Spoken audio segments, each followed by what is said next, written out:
Gang stalking experience, that's what I'm calling it.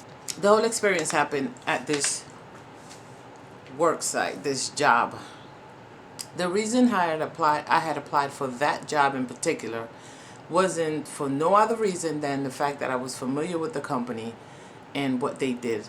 And I saw that in the past I worked for a temp agency, so when I saw this company, I'm like, I know what they do there, it's easy, whatever. I need something to do. I hope for the best with everything that's been going on. I just kept it positive. I did. So what I'm going to talk about this videos is all the red flags that I was still trying to keep a positive. There were a lot of red flags, but I was still trying to keep a positive mindset with everything. So I'd applied for this job sometime the end of 2017 or the beginning of 2018. It had been so long from the time I applied to the time they called me that I forgot I applied for that job. But when they called me, I'm like, okay, good. So I went back and I looked at the job description and how much they was paying, and I wasn't so happy, but I'm like, you know what, I'm not doing anything else. So I took this job. I had applied also for better jobs, and better jobs in terms of pay. But nevertheless, they called me, so I accepted the job. But let me tell you what happened from the beginning. The recruiter, the first time he called me, it was 9:30, 10 o'clock in the morning. Normal working hours.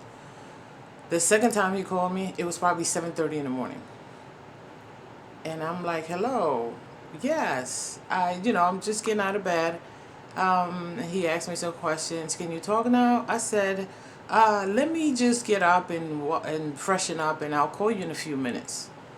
And he's kept talking.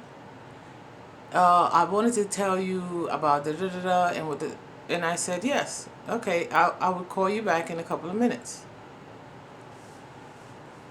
That was strange. Sometimes when you tell a story, you can't let, like the audience, you guys, understand what I mean, but that was strange. I can't make you feel it. I could just tell you. This is what he called me for when I called him back. I'm going to send you an email. There's some questions that you have to answer, and just when you finish, just email it back to me, and I'll give you a call back. That's what he wanted to tell me, that there was an email for me. Okay. So then, the next morning, now it sounds like I was complaining, even though I didn't say, oh, you called me too early, but it sounds like there was a issue with him calling me that early, 7:30 in the morning. So the next morning he called me at 6:30 in the morning. All red flags. So I talked to some people here at the house. I was like, don't you find that strange? And they try to help me to think positive. So they're like, oh, you never know. Yeah, it's strange, but okay, we kept it positive. So he would call me. He called me for around 2 weeks, a week and a half straight, really early. One time I think he called me. I got up and I saw that I had a missed call, because by now I should say, I started turning my phone completely off.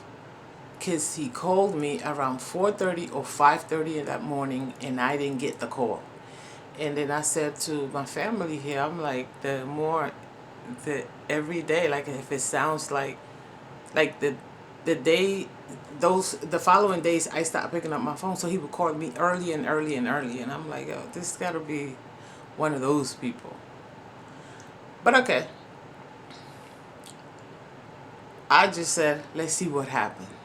Let's see what happens. The job wasn't paying much, and it wasn't worth the trouble. I'm telling you, it wasn't worth the trouble that I went through. But hey, you gotta keep an open mind, because you can take a little bit of money, buy some equipment to create a business from home. When you get your checks, put some money away, buy your supplies to start a work from home, to pay for something online. I'd love to be making what I'm worth right now, but if I'm not doing nothing, I'll do something else. That's just how I see things. For another like 3 weeks, every time I opened my email, there was like 5 or 6 emails of things they were asking of me.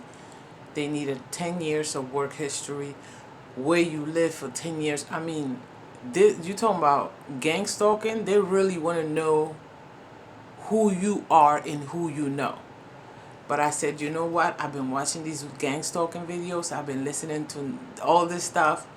I'm not going to let any of that influence me. Of course, it helps for you to notice red flags and to you to notice when things are going downhill. But I didn't want to keep that as my focus for, going through life. So I took this job. I said, I don't know who I'm working with. I'm not going to jump the gun and think this is happening. 10 years, for like 2.5 weeks, they kept asking me for papers every single day. More information, more information. I'm like, yo, they can just do whatever they want. Look at this. All right, so I got the job. Of course I got the job, right? That was the whole point. I'm interviewing with this woman. It's a black lady for the night shift. She comes out. The interview was at 8 or 9 o'clock in the morning. I get there on time. She comes out. We're interviewing. We go into this conference room. I'm like, okay, I know it's a low-paying job. I'm trying to act really, really interested. Like I appreciate being there. I even said that. I appreciate you seeing me for an interview. Whatever. So I'm there talking. This woman spends most of the interview talking about nothing that had to do with me. She spoke more about the parking. She mentioned that there might not be any parking. This parking lot is usually packed and people can't find parking, and there's one in the front and one in the back, and then it's hard, so I'm just letting you know.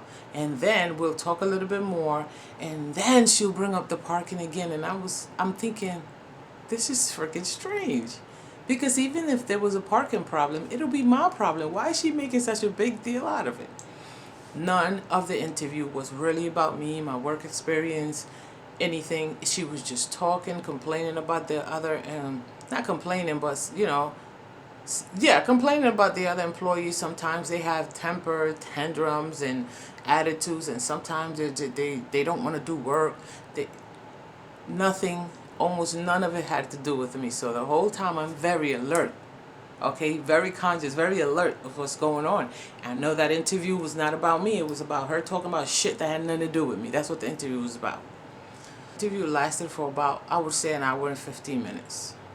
For an hour and 15 minutes, she was talking to me about other people, company expectations, and then she would reference what other people do compared to company expectations. She wouldn't necessarily like direct it to me. This is what we expect. This is what we're looking for. That kind of thing is what I mean. She wouldn't do that. And I'm like, okay, I'm waiting because I'm ready. I had my interview questions in my head, the answers. I was ready. None of it happened. So then at the end of the hour and 15 minutes, she says, oh, I got to fill out these papers. It's like three sheets of paper, 2 or 3 sheets of paper. Then she starts to ask me questions. Before I can answer them, she starts filling them out. The only way I would assist her in filling out the questions she's supposed to be asking me is by when she was missing a word. Then I'll give her a word to put there. But it's like this: if I ask you, like, tell me about an incident that happened and da da da da da, and then I would pause and I say, well, and she'll start writing. Then she'll say, by the third question, I said, oh, maybe you got the answers from the conversation we've been having. But I know she hadn't. It was a fake ass interview. I was going to get the job regardless. Okay, that was the point. So then she'd be like, and then I'll give her a word and she'll fill out the paper. Those questions was the only thing that probably had to do with me, and she filled out the answers. Okay. So I'm like, okay, I want to think like this. I'm like, maybe somebody's hooking me up with something. I want to think like, hey, this is the hookup. Maybe the universe is sending me something that I don't have to try too hard. The way the whole interview went. So we leave the interview. I come back. I was due to start like 3 weeks from the day I interviewed, which is also kind of like, what? So here we are, like 2 to 3 months just in preparation for me to start working at this place where they do data entry is a payment processing center. Okay, they want 10 years of information. Let's say it is because they are messing with people's money. All right, so they want to know where you come from. All right, no problem. I'm still thinking positive, all right? So I start working. They have me with this lady. She's training me. She's good at training, but she's not patient. So I'm okay. I'm like, okay, I'll learn this in a couple of days. I don't worry about it. They give you 3. What I heard was they expect you to know how to work everything in there within 3 months. Okay, so I'm there. I was only there for, it's all for 4 weeks. The 4th week, I left. So, the first week, this woman is training me. I noticed she's complaining about the supervisor. If she was there on time, she would know what's going on, whatever. The supervisor was there at 4 a.m. Somebody told me she's supposed to be there at 11:30. I don't know the truth because I don't know these people and I haven't been there long. But that's the story I heard. So I'm hearing a lot of complaints, and all I'm saying to myself is like, yo, this negative stuff, all I want to do is learn and stuff. The lady that was training me is also complaining about the fact that with her taking time to train me, her numbers are going down, whatever numbers they have to meet. Now, mind you, I'm training in a different department than the one I'm supposed to be working in. Okay, so keep that, because that's very important for you to remember, because I'm going to mention it again. So they're just basically, as according to my supervisor, are training me in that department to get me comfortable with the machines. Okay, I can do this, because I'm going to be working by myself in a machine like the one I'm training on, but I'm doing something similar, like wholesale and retail, like that. But it's the same thing, but just different department. Okay, I'm training. 4th day is a Thursday. The lady's complaining, I can't be training because, and it's almost like they forced her to train me. So I'm like feeling negativity. I'm praying in my head, like, doing, saying prayers in my head and stuff. We end that week, come back Monday. The lady's still complaining about training me because by now I'm thinking that I got that feeling as well.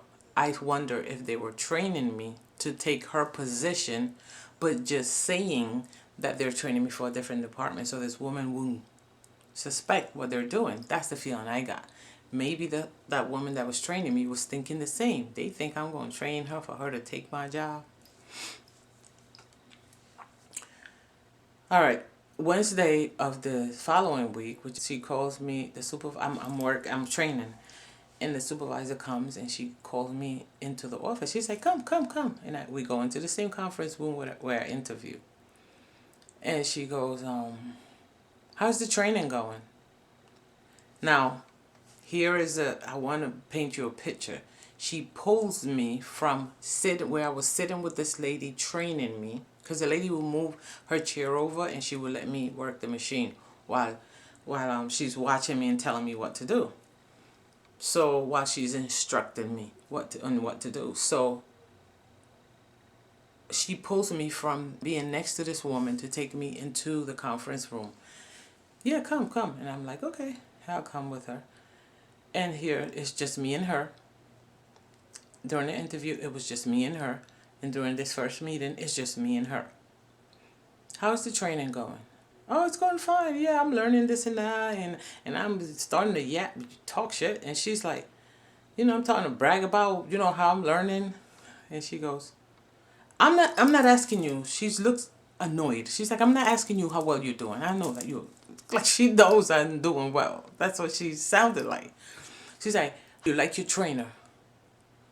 Now I'm lost because I'm thinking it's a setup. And I'm like, well, she's doing well. She's, I'm learning the stuff, and I go back to talking about me. She goes, because I know I just started this position about a few months ago, and I inherited some people, and I have people that I think that are better trainers that they can train you if that's what you want. If that's what I want. I was like, well, I don't have any complaints, but if you think that's best for me, I'm fine with it either way. Then she goes, but I got some people. I mean, I have somebody in mind that I think that you should, if you want to train with them, if that's what you want. That's just what she said. Everything is what I want. And I'm like, if you think that's best, I'm okay with it. But I don't have any problems over here. But if you think there's somebody better suited to train me, that's okay. I mean, it's whatever you say. Then she goes, well, I have somebody in mind. Would you like that? And I'm like, yeah, fine if you think that. No, would you like that? And I'm like, okay. Okay, yeah, I like that. But now I'm thinking, she's setting me up to say something bad about this woman. I don't know whether it's to make me look bad or to make this woman feel bad. Or maybe both. I don't know. So I leave the meeting done. After we reached that conclusion, yeah, fine, I like that. We reached that conclusion. We go back out on the floor. Now I'm thinking I'm going back there to train until she talks to whatever lady she wants to train me, whatever, right? You know what she does? She said, yeah, don't go back over there. Sit right here. She puts me on a machine by myself. And she tells one of the leads to bring work over to me. As if to make it seem like obvious that we were in there talking about that woman.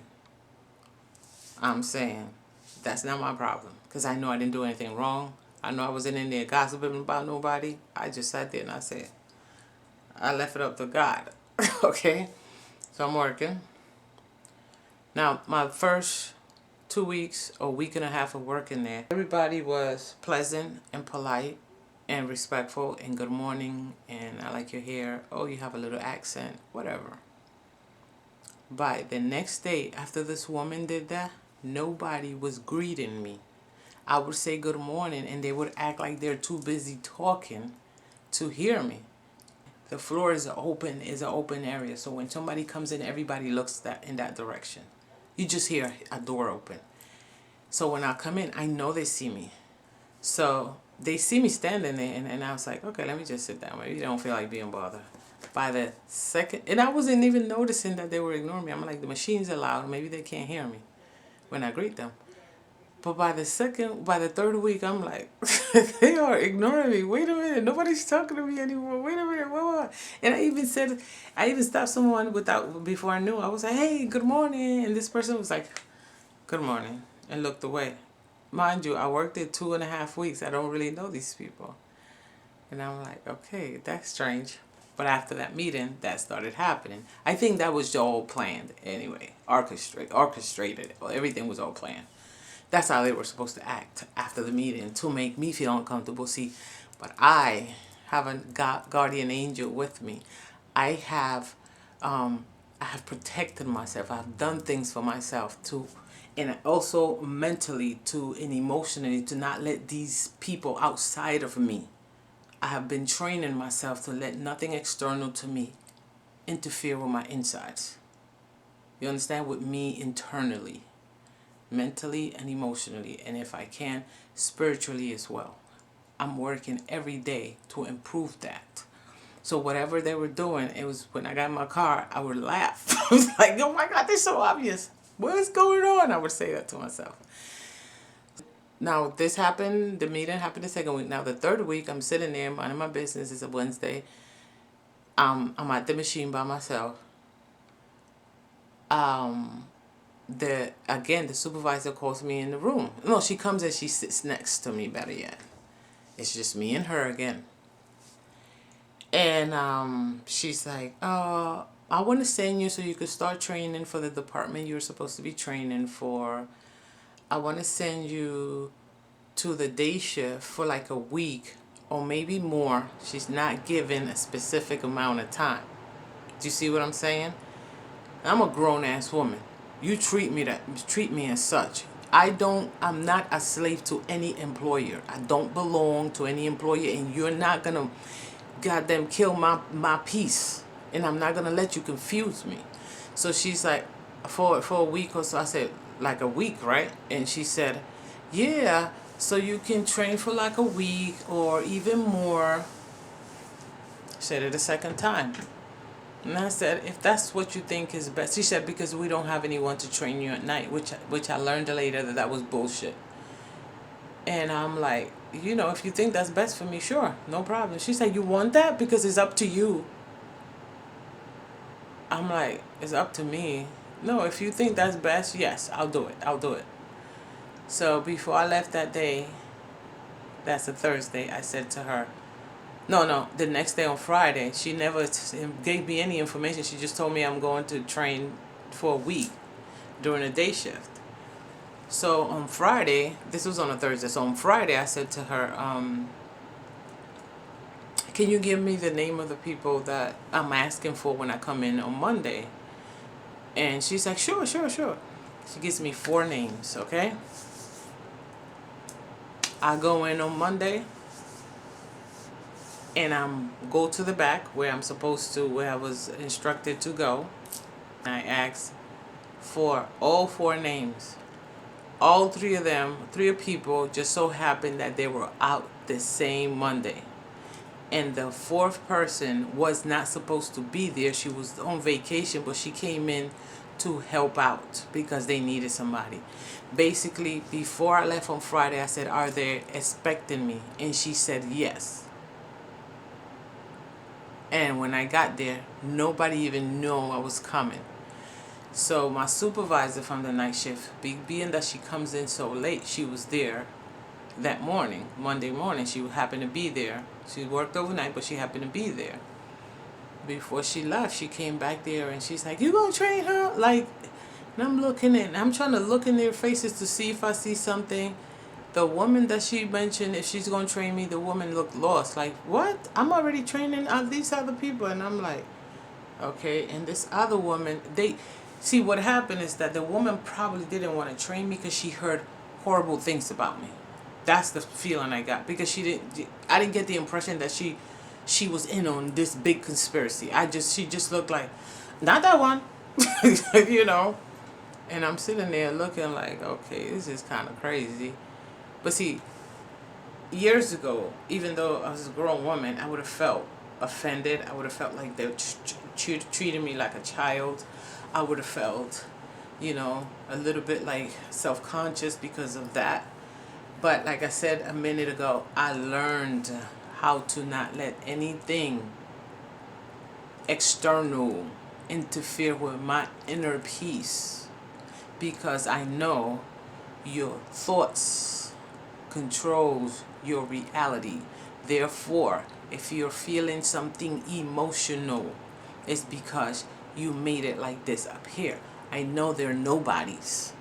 So I'm just sitting and see if they can make up their mind. But they're expecting a reaction from me. They're expecting me to act a certain way, to look a certain way, to probably get all and feeling in distress and uncomfortable and complaining and that's not happening. So I was there for 3 or 4 days during the day, still hadn't trained. So I texted my supervisor and I said, do you mind? Because she's sleeping during the day, so in case she was sleeping, I text her instead of giving her a call. I don't know if that's right or wrong, but I text her and I said, do you mind if I come back to the night shift until they get it together and they're ready for me? It took her an entire day. She wasn't asleep. Now I know she wasn't asleep, but I found out. She texted me like hours later, and she said, yeah, come back to the night shift. Half hour later, she texts, oh, come back tomorrow, because I had already worked during that day. I was like, good. I'll come back there. I'm working by myself. Now, they give you a basket of work that the machine has to open, okay? There are payments. You take them out. Now, my first few days there before that incident that can I come back because the day shift not ready for me, everything was fine. They'll give me the work. I put it in the machine. It was open. Now, when I come back, they're setting me up. The basket of work that I get, now this is after the woman probably thinks I was talking about her, whatever's going on. Nobody's talking to me. I'm come back there. I don't know these people, so it didn't hurt my feeling that they weren't talking to me.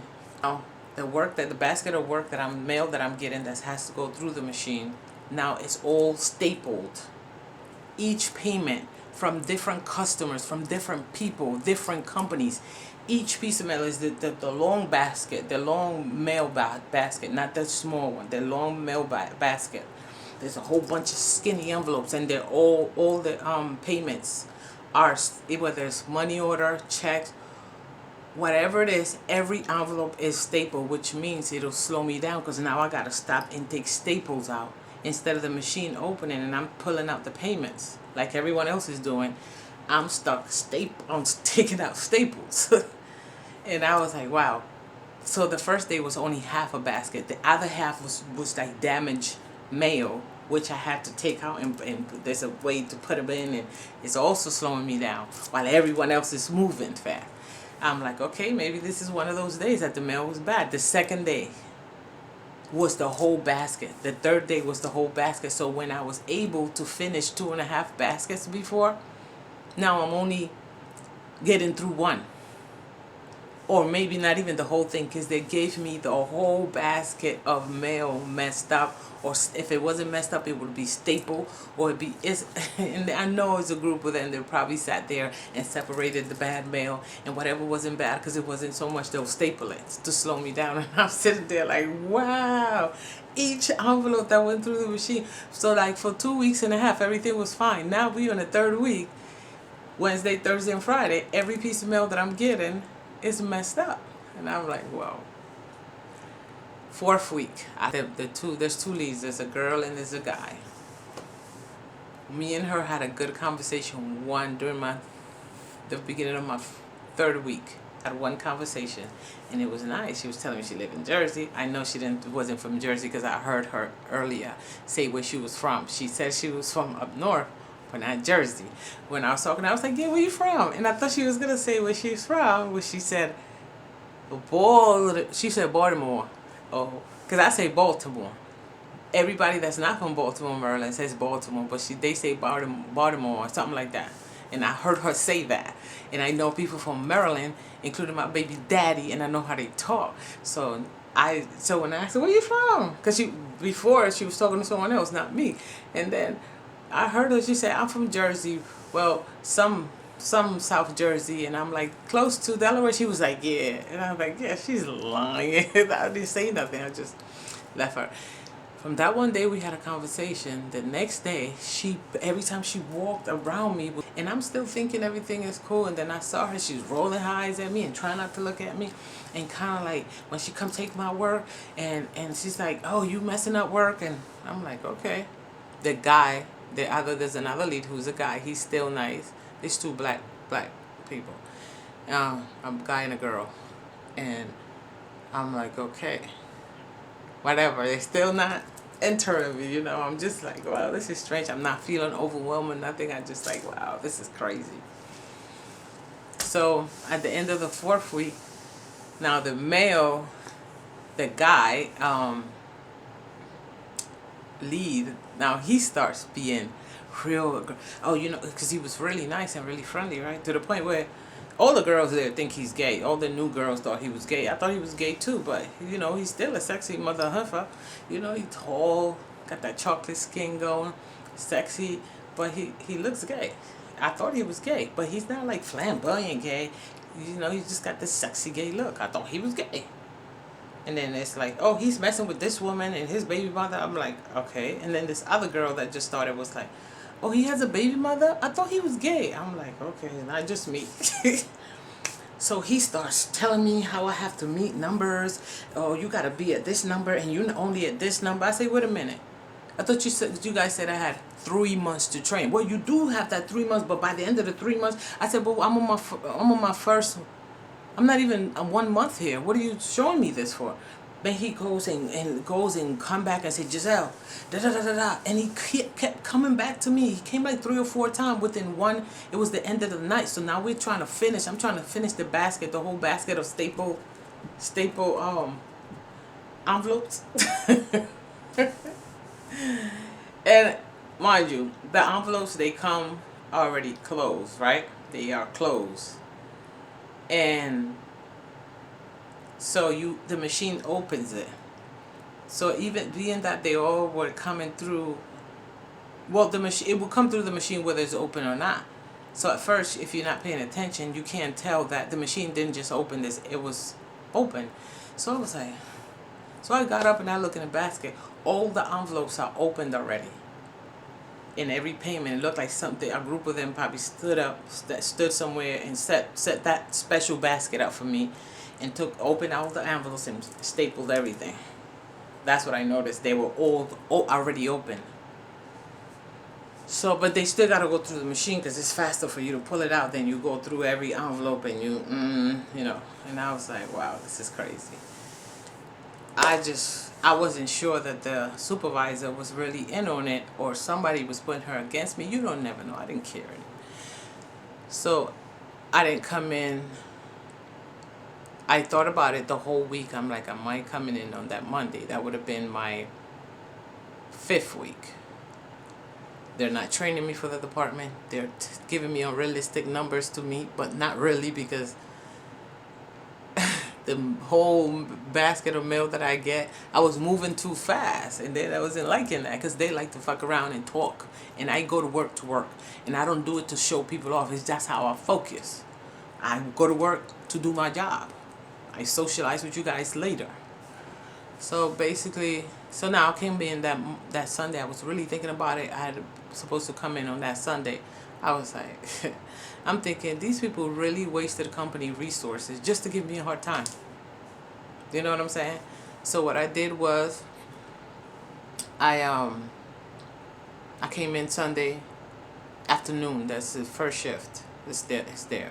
So I came in to hand my ID, and there was this woman there. I had spoken to her during the day shift before, and I'm like, I'm just coming to drop this off. She was like, no, you're not.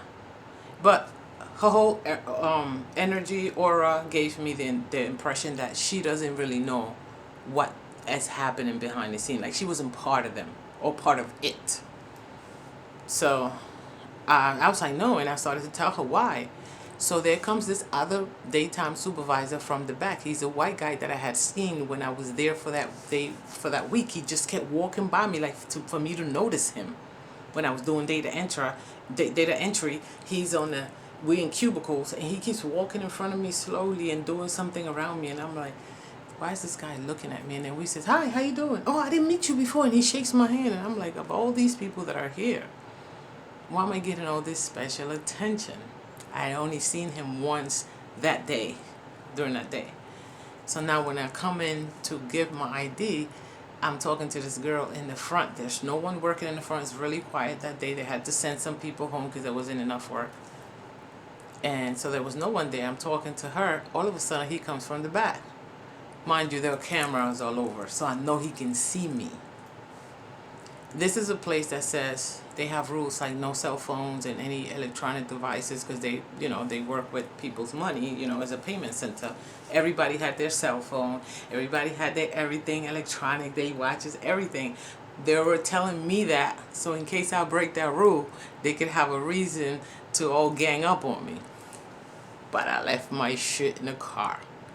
I don't have time to play with you guys. So I'm talking to her and I'm telling her what's going on, and she's like, wait, let me ask my supervisors if it's here something during the day for you to do. And she goes, and I'm like, and he walks right, there's nothing going on in the front. That was my point for saying that. So he's the supervisor and everybody's working in the back as he walking to the front. So he's walking, and I'm thinking he's going to pass by and do something. He comes right to us and he's like, yeah. And he's looking at me like, what's going on? And she's like, hey, the girl goes, hey, I wanted to ask you a question. Do you have anything in the day for data entry or whatever? Because she's and she tells her some. And then he's like, yeah, what's going on? And his face looked like he's ready to patronize, but he's piercing into my eyes. Not a good looking man at all. And not ugly, but not sexy. And then he starts asking me what's going on, and I'm like, the environment, I just started, the environment is getting abusive, they have unrealistic expectations of me. That's not being even mentioned to the other new employees, just me, and it's stressful, disrespectful, and I just started, and I don't understand. I'd rather remove myself if that's how it's going to be, because I'm not going to sit anywhere and accept abuse for any amount of money. And he's like, well, you think, he mentions the supervisor, and do you think she knows it? Did you talk to her about it? Because she's a sweet woman. I don't think she would. Do you think she knows? And I said, look at this jerk off. But my face is still looking at him, and he's piercing me, and he's like a patronizing look. And then the girl goes, but do you have anything in the daytime? Because she's willing to come to the daytime if you have something. And he's like, nope, I have nothing because then, and then he starts to give her a story. And when I read her whole face, she looks confused, like he's lying. I know he's lying. I told you I've been there for 4 weeks. So I already know how these, you hear about people talk. So he's like, no data entry, no this and that, no this and that. But they have ads in the newspaper. They only have two shifts. I mean, they have ads up online even after, like, new ads. So I know they do have open positions for the first shift. I know he's lying. She knows he's lying. She's looking like lost, and then she looks down because she don't know what's going on. But then she's like, talk to such and such. She's the da-da-da. She's trying to make me go away from him and talk to her. But this is a Sunday. The woman I'm supposed to talk to, she's not there. So now, God knows what she heard of me, what she heard about me. So now, I'm like, I'm ready to give this ID back. I give it to him. He's like, nope. I just give it back to him. He said, you sure you don't want to talk to your supervisor first? I was like, so on my way out, he stops me between the doors, the office, the whatever, office door and the front door. And he goes, you sure you don't, da-da-da? And he said, no, talk to your supervisor. But you could see his face piercing like, we fucking with you. And I said, yeah, sure, give it to me. So I didn't come in that night. The next day, I text my supervisor and I said, listen, I still want my job. So, and she texted me back. She's like, yeah, you didn't call, it didn't come. I just want to know, what's your employment status? Mind you, she's my supervisor. And as soon as she heard a problem, if she did want to communicate with me, I think she should have called me, not text me. Bunch of red flags, right? Monday night into Tuesday, I come in. And I want to have a talk with her because I want to see if she's really in it. She comes in earlier than usual. And around 3 a.m., I get up to take a break. And she sees me walking out. And she goes, hey, Giselle, I want to have a conversation with you. And I'm like, okay. Now, I've been telling you from the very beginning that every meeting or conversation she had with me, it was a one-on-one. It was just me and her.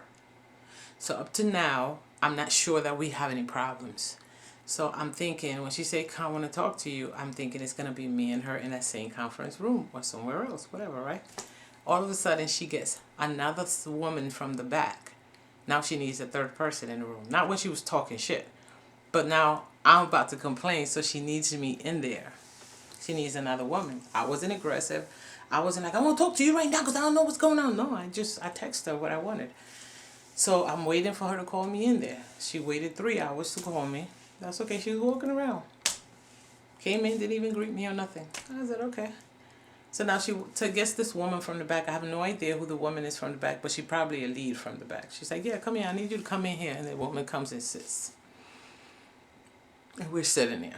My supervisor, not only does she come in there, now it's not just a conversation between me and her. Now she has work in her hand so she can ask, what you was talking about, somebody playing us against each other? And she's flipping the paper and doing work or pretending to do work while I'm talking. I say, like, I ain't nobody, so, what's your problem? What's your problem? What are you talking about? For like 10 minutes, she kept saying to me, what are you talking about? I don't understand. You're saying that they are, who are they? Who? Oh, like she wanted me to mention names, but she wanted a witness to say, yes, she did it. And I was just standing there. I'm like, listen, my main problem is I have to work with you as my supervisor and 2 leads that give me the work to do. And they also have to approve my work, and they also have to take it wherever it has to go. If you guys have a problem with me, then I'll remove myself. Because I'm not going to take any type of disrespect or abuse. So I wanted to know if you knew what was going on. She said, what's going on? What are you talking about? Who? I'm not exaggerating. This woman didn't say anything but, what are you talking about? Who? Where? What? How? What? I'm confused. I'm confused. I don't understand you. 1 minute you say this, 1 minute you say that.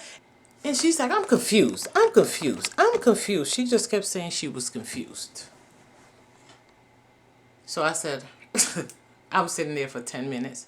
This woman is staring at me. The other one is confused about my language now. She don't quite understand what I'm saying. Now I'm confused. But you know what I felt the whole time? Like I had a shield around me, like something was protecting me. So they were like on the outside of me. And I was like, they ain't shit. So when I finished with her 10 minutes of, I'm confused, I got up. We was only in there for 10 minutes. I got up and I took, what I noticed is their eyes. The lady was staring at me with those eyes and so was she. So I got up and I said, who wants this? And I punched my card out. I gave her a card and she still tried to stop me in the front. You sure you don't want to? But what's going on? I'm confused. I said, don't worry about it. She said, you sure you don't want? I said, I'm sure. And I just walked out. That was the end of that. That's gang stalking experience I had. And I know I could see everything. It was so obvious from the very beginning, from the recruiter calling to my 4th week. But they wasted company resources in hiring me and doing all that, blood work, all that stuff, just to give me a hard time. So, you guys, if anybody have experienced this is the reason why I'm putting it out there. It's not just you. It is happening, and stop saying people are paranoid and crazy. This is really going on. If you live anywhere near Charlotte, North Carolina, maybe it's the same people doing it to us. I'll talk to you later. Bye.